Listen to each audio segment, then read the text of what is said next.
As I look for the next question, I just want to say your fans and supporters are really riding for you. Everyone is like, I just want to check in. Are you okay? No question. I love you. So you're loved. Just know that we got your back. Thanks, y'all. As an only child and as like a geek, a late bloomer, someone who was like bullied for various reasons. I would be bullied for all kinds of reasons. I don't like you. You talk white. I don't like you. You light skinned. I don't like you. You think you're smarter than everybody else. You an encyclopedia. And I'd be like, well, I just knew the answer. Like, so that was like my formative years. Like, those are the things that I would be bullied for. I don't even know what I'm being bullied for in this case, if I'm being perfectly honest. I just don't even know because they can't even get their act together. They can't even get on the same page about like what the issue is. You know, it's just basically like, I mean, we don't like her tone.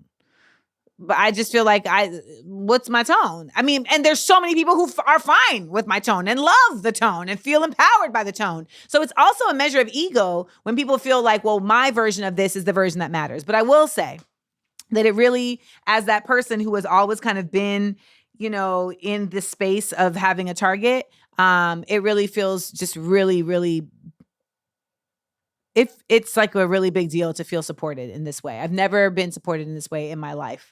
And it's not a small thing. Next question. What inspired Smart, Funny, and Black? I went to a show and loved it. Curious about the journey. Let's begin way back, 2014.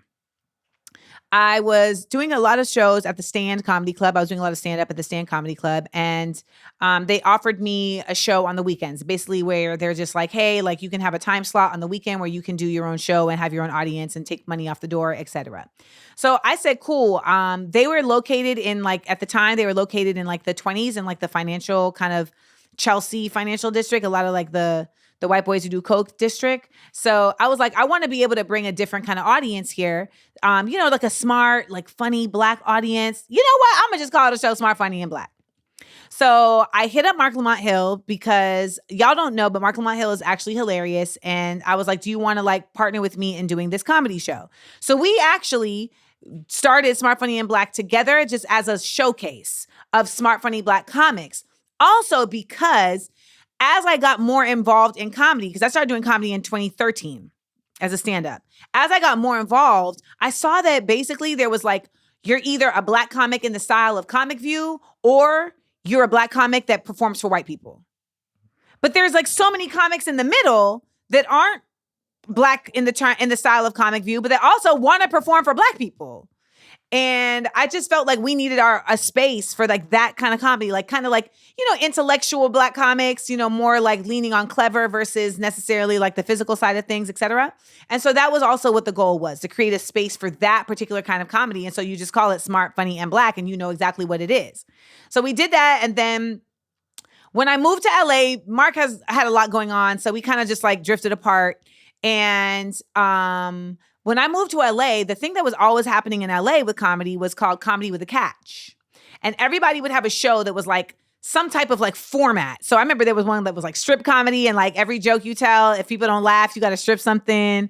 Then there was like a WWE comedy, and it was like wrestler, like on a wrestling format. Like everybody had something that was Comedy with a Catch. So then I just remember one Saturday afternoon, it just like came to me and I was like, I feel like I should bring Smart, Funny, and Black back because I hadn't been doing it in LA. But I was like, I feel like I should rebrand Smart, Funny, and Black, but like in like this Comedy with a Catch format. And I remember telling my mom, I distinctly remember saying to my mom, like, I really feel like maybe it should be a game show. And she was like, yeah, I don't know. And I was like, no, this time you're wrong. I think that's what it needs to be. And it started from there. So I just started kind of ideating around what that would be. Then I had a workshop in my house. I literally like invited my friends over and had a workshop where we workshopped Smart, Funny, and Black as a show. And then it evolved from there. And I started doing it in the back of this comic book store called Nerd Melt. And we did that for a year every month. I sold it to True TV and I got it back because they were racist. They literally suggested that I have Michael Rappaport do the intros to the games so that their audience would feel more comfortable seeing a white person. Look where Michael Rappaport is now. Ciao. Exactly. The stories write themselves at this point. Yes, they do. Yes, they do. And if people really listen to my stories, I am very detailed. Like when people listen to my stories and say she's always complaining or she's always the problem, you're just not listening. Because I'm detailed and I will tell you where I was wrong. But baby, I wasn't wrong in this one. Not in this one, huh? Another person asks, who would you like to work with in the future? Who would I like to work with in the future? You know, Ray Angry is a producer that produced Got Me F***ed Up. He works a lot with the Roots. He produces a lot with the Roots. And I would love for us to just actually do a full album. We've like tinkered and toyed with the idea before, but then it just kind of fades away. But like, I would love for us to do like a full album. Ebro be on my head about doing an album. He's like, you got bops. You got bops. You be doing these bops on the internet. And I'm like, I do got bops. So that's something that would be really dope.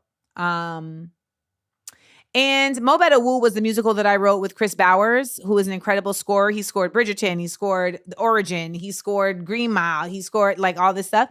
Not Green Mile, The Green Book. And I would just love for us to do Mo Better Woo again, but like for real, you know, like as a stage run. But to be perfectly honest, right now, I'm just really focusing on the Amanda Seales ecosystem of it all. I've done a lot of work with a lot of people and I've had a lot of great experiences. I just think I'm leaning into like, what does it look like if I'm the North Star in this particular galaxy? And I think once I really lock that down, I'll feel more inclined again to step outside and collab. Do you have a ritual or daily practice that brings you joy? Do I have a ritual or daily practice that brings me joy? It's like weird. Like I don't like when others break my routine, but I break my routines all the time. I've been I used to have a regimen for 3 months that I would do on a regular basis where I would wake up every morning. I would stretch. I would do a headstand for 3.5 minutes. I would go in the sauna for 20 minutes. And then I would take a cold shower. And I did this for 3 months as a healing practice after I was SA'd. And I wouldn't say that necessarily brought me joy, but it did bring me peace. I would say a daily practice that I have that brings me joy. I really love studying Arabic on Duolingo. Like really, like I enjoy it a lot. Like it's like really like one of the things I always encourage people to do is like to impress yourself. Like it's consistent. Like as adults, we need to continue learning and we need to continue impressing ourselves. And it's like, it does both in one fell swoop. Like it's so cool to be able to look at written Arabic and not just look at squiggles. I'm like, oh, like I don't know what it means, but I know what that say. And sometimes I do know what it means. And I'm like, oh my God. Walad. Imra'ah. That says Anna. That means I. Oh, Walad is man and Imra'ah is woman. Okay, bilingual. Listen, I be trying a little something. What land, sea, and air animal would you be? What land, sea, and air animal would I be? Big fan of the otter.